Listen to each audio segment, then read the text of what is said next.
Well, hey everyone, and welcome back to the channel. What we're going to do today is we're going to take a look at our Ridgeline that we've done before. But what we're going to do today is look at how to make a slight improvement to this Ridgeline that's going to reduce the wear and tear and the tension on your prusik loop when you tighten that line down.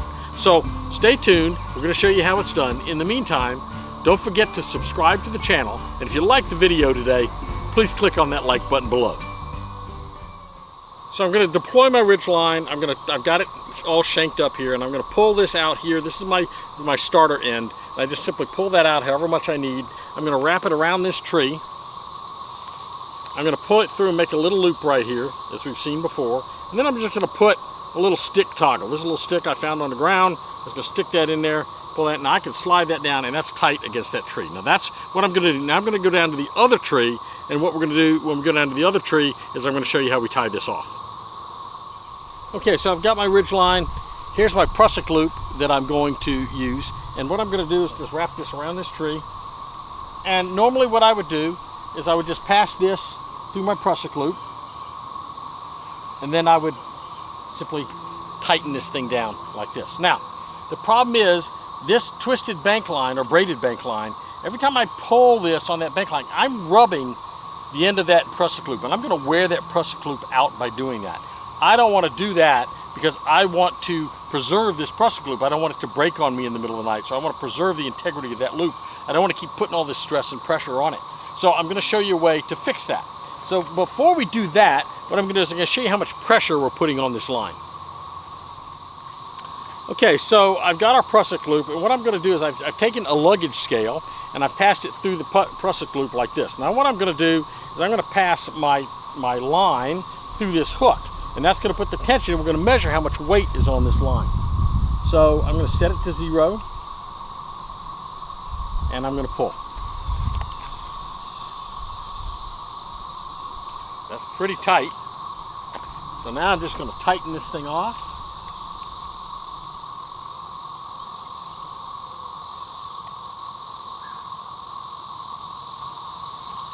And now we can measure to see what the weight is on this line. So as you can see, I've got 18 pounds of pressure on that line. It's going to be really important in the next step that I know what that pressure is.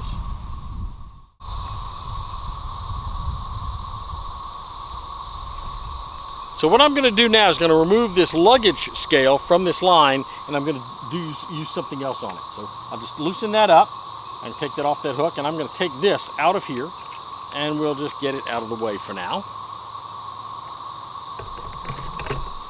Next, what I'm going to do, I've got a 25-pound black steel S-Carabiner. Now, I got this at Lowe's.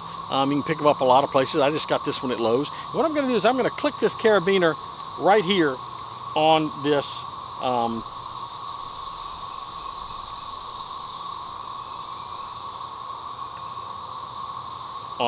line. So I'm just going to click that right there, slide that little lock down and lock it. Now, what's pulling on the prusik loop now is the carabiner. There's nothing sliding back and forth on it. So I'm going to put the pressure on the carabiner, not on the prusik loop itself. So now I'll just take this line, I pass it up through here, lock that down, and I can just pull this to as tight as I need to pull it.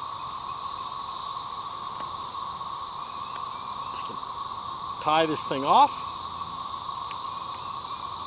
And my line's there. And I've reduced the amount of pressure that I'm putting on this prusik loop. Now the reason we measured the poundage is I need to know how heavy of a clip I needed. This is a 25-pound clip. I don't need a 50-pound or 100-pound clip.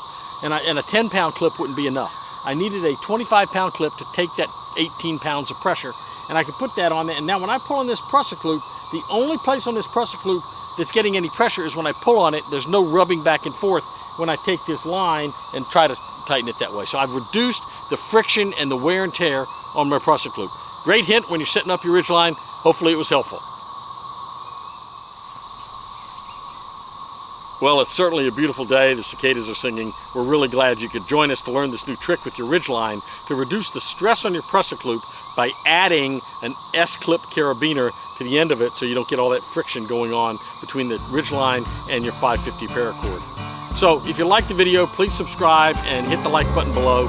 Remember what we always say, stay strong, stay prepared. We'll see you real soon here on Cowboy Survival.